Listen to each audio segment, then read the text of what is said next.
আসসালামু আলাইকুম প্রিয় শিক্ষার্থীরা, কি অবস্থা তোমাদের? আশা করি সবাই ভালো আছো। আমরা 24-25 সেশনে রাজশাহী বিশ্ববিদ্যালয়ে আসা বি ইউনিট অর্থাৎ তোমরা যারা বাণিজ্য ইউনিটে আছো তোমাদের জন্য অ্যাকাউন্টিং অংশ কি আমরা অ্যানালাইসিস করতেছি, বিশ্লেষণ করতেছি খুব গভীরভাবে সময় নিয়ে। সেই ধারাবাহিকতায় আমরা কি বলেছিলাম, তোমাদের পাঁচটা পাঁচটা করে এমসিকিউ সলভ দিব।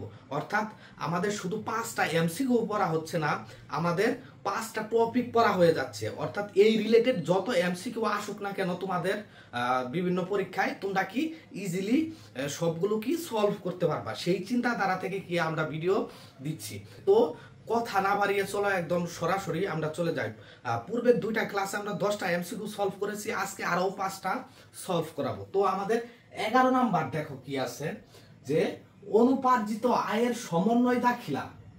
অনুপার্জিত আয়ের সমন্বয় দাখিলার ফলে আমাদের কি হবে দেখো, দায় হ্রাস হবে নাকি রাজস্ব আয় বৃদ্ধি পাবে, সম্পদ বৃদ্ধি পাবে নাকি দায় বৃদ্ধি পাবে।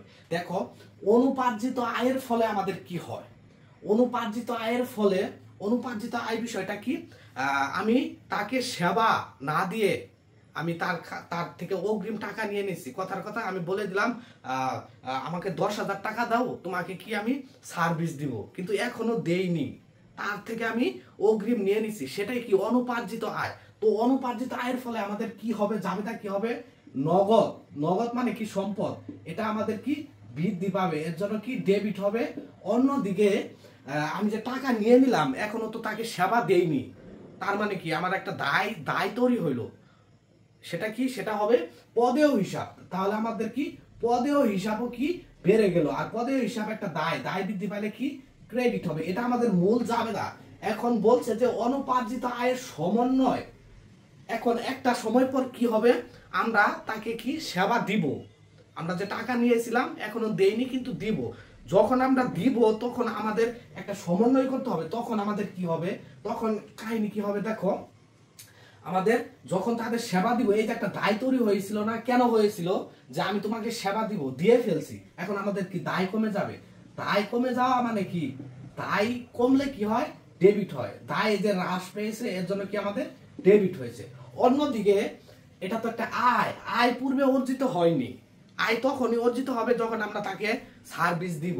তো আমরা তাকে সার্ভিস দিলাম, এখন কি আমাদের আয় নামে একটা আয় বৃদ্ধি পাইলো, আয় বৃদ্ধি পাইলে কি হয়, আয় বৃদ্ধি পাইলে আমাদের কি ক্রেডিট হয়। তাহলে আমাদের কি এই ঘটনায় হবে সমন্বয় দাখিলায়। তো এই ঘটনা দেখো আমাদের পদেও কোনটায় আছে,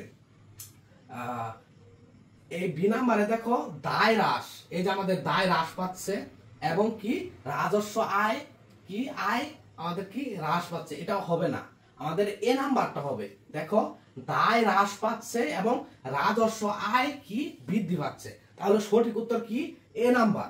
এই যে দায় হ্রাস পেয়েছে এবং রাজস্ব আয় কি বৃদ্ধি পেয়েছে, আয় বৃদ্ধি পাইলে কি হয়, আমাদের ক্রেডিট হয়। তারপরে 12 নাম্বার দেখো, কালান্তিক মজুদ পদ্ধতিতে একটি বিক্রয়কারী কোম্পানির খতিয়ানের নিচের কোন হিসাবটি থাকবে না। এই যে না বিষয়টা কিন্তু অনেকে খেয়াল করে না, থাকবে এই চিন্তাধারা থেকে তারা কি সলভ শুরু করে, এটা কিন্তু বড় একটা মিস্টেক। বিশেষ করে রাজশাহী বিশ্ববিদ্যালয়ের না বিষয়টা বারবার চলে আসে, এখানে কিন্তু মিস্টেক করে, আমি নিজেও কি মিস্টেক করেছিলাম। তো না বিষয়টা খেয়াল রাখবা। তো আমাদের পণ্য হিসাবভুক্ত হয় মূলত দুইটি পদ্ধতিতে, একটা কালান্তিক পদ্ধতি আর একটা নিত্য অবিরাম পদ্ধতিতে, দুইটা পদ্ধতিতে। মনে রাখবা আমরা যে হিসাব বিজ্ঞানে হিসাব নিকাশ করি সেটা কি, সেটা আমাদের কালান্তিক মজুদ পদ্ধতিতে হিসাব নিকাশ হয়। সেখানে আমরা কি কি করি, প্রত্যেকটা হিসাবে ডেবিট ক্রেডিট করি আর সেই হিসাবের কি ক্রেডিট করে দেই। কিন্তু আমাদের নিত্য মজুদ পদ্ধতিতে কি হবে, নিত্য মজুদ পদ্ধতিতে ক্রয় সংক্রান্ত বিভিন্ন হিসাব না, এগুলো আমরা সরাসরি ক্রয় হিসাব ডেবিট, ক্রয় পরিবহন হিসাব ডেবিট এইভাবে দেই না।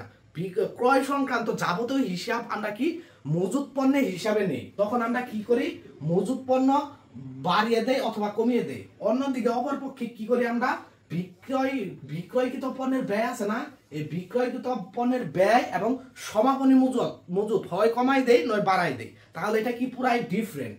তো এর জন্য আমাদের কি কালান্তিকে আমাদের কি ক্রয় পরিবহন যাবে, ক্রয় বার্তা এগুলো যাবে, কিন্তু বিক্রিত বা বিক্রয়কৃত পণ্যের ব্যয় এটা কি আমাদের কালান্তিকের মধ্যে যাবে না, এটা কি নিত্য মজুত পদ্ধতির অংশ। আমাদের এক কথায় কালান্তিক মজুত পদ্ধতিতে কি এই বিক্রয়কৃত পণ্যের ব্যয় হিসাব নিকাশ করা হয় না। তো 13 নম্বরে দেখো, প্রারম্ভিক মজুত পণ্য কত? 10,000 টাকা। পণ্য ক্রয় 32,500 টাকা। সমাপনী মজুত দেওয়া আছে কি 9,500 টাকা। বলছে কি মোট লাভ ব্যয়ের 20%। বলছে বিক্রয়কৃত বা বিক্রিত পণ্যের ব্যয় কত? আমরা জানি বিক্রয়কৃত বা বিক্রিত পণ্যের ব্যয় সূত্র কি, ক্রয়কে অন্তর্ভুক্ত করতে হবে এবং ক্রয় সংক্রান্ত যাবতীয় খরচকে অন্তর্ভুক্ত করতে হবে এবং আমাদের শেষে কি সমাপনী মজুত পণ্য বিয়োগ দিতে হবে। তো আমরা কি করি, তাছাড়া কি এই যে প্রারম্ভিক মজুত পণ্য আছে না, এই প্রারম্ভিক মজুত পণ্য যোগ করতে হবে, অর্থাৎ প্রারম্ভিক মজুত পণ্য যোগ করতে হবে, ক্রয় যোগ করতে হবে, ক্রয়ের সাথে অন্যান্য ক্রয় সংক্রান্ত খরচ যোগ করে শেষে আমরা সমাপনী মজুত পণ্য বাদ দিলে কি আমরা বিক্রিত পণ্যের ব্যয় পেয়ে যাব। তাহলে দেখো প্রারম্ভিক মজুত এখানে কত আছে? 10,000 টাকা। তারপরে পণ্য ক্রয় কত আছে? 32,500 টাকা। তারপরে কি ক্রয় সংক্রান্ত অন্যান্য খরচ নাই, যদি থাকতো তাহলে এখানে কি আমরা আনতাম। তারপরে দেওয়া আছে সমাপনী মজুত 9,500 টাকা। তো এখানে আমাদের যোগ করলে কত হয়? 42,500 টাকা। এই 42,500 টাকা থেকে 9,500 টাকা বাদ দিলে আমাদের হয়ে যাবে 33,000 টাকা। এই 33,000 টাকায় কি আমাদের বিক্রিত পণ্যের ব্যয়। আশা করি বিষয়টা বুঝে গেছো। তারপরে 14 নম্বরে কি আছে দেখো, একতরফা দাখিলা পদ্ধতিতে সাধারণত কোন ধরনের হিসাব অনুপস্থিত থাকে? একতরফা দাখিলা পদ্ধতি।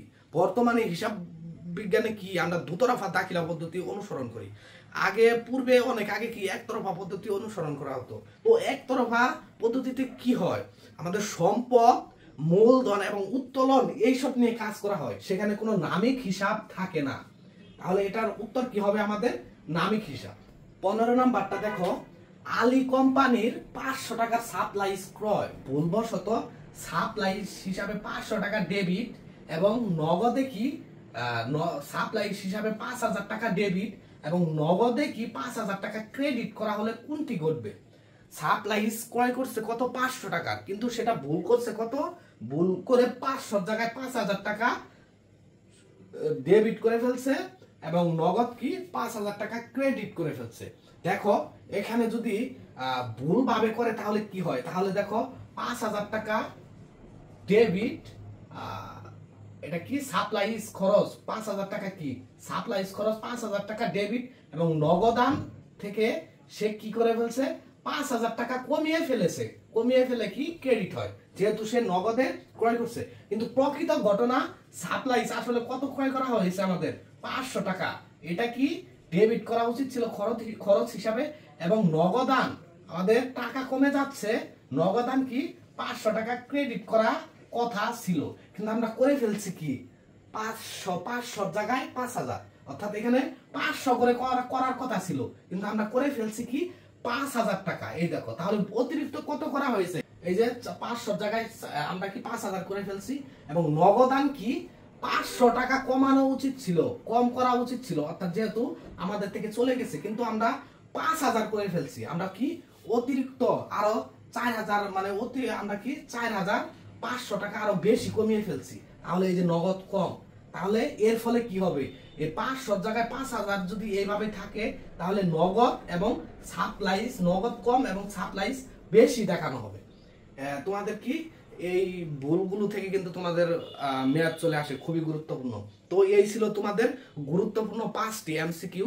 পরবর্তীতে আমরা কি আরো 5টি এমসিকিউ সলভ করব। এভাবে তোমাদের কি এই রাজশাহী বিশ্ববিদ্যালয়ের 24-25 সেশনের প্রিভিয়াস ইয়ার কোয়েশ্চেন শেষ হয়ে যাবে। এর পরবর্তীতে কি আমরা অন্য আরেকটি বিশ্ববিদ্যালয়ের কোয়েশ্চেন ধরবো। আমরা কিন্তু অলরেডি গুচ্ছে আসা যে এমসিকিউ গুলো সেগুলো সলভ করেছি, ঢাকা বিশ্ববিদ্যালয়ে আসা এমসিকিউ সলভ করেছি। ইনশাল্লাহ আমরা রাবিটা করতেছি, নেক্সট টাইমে আমরা আরো কি সমাধান দেব। তো ভালো থাকো, আল্লাহ হাফেজ।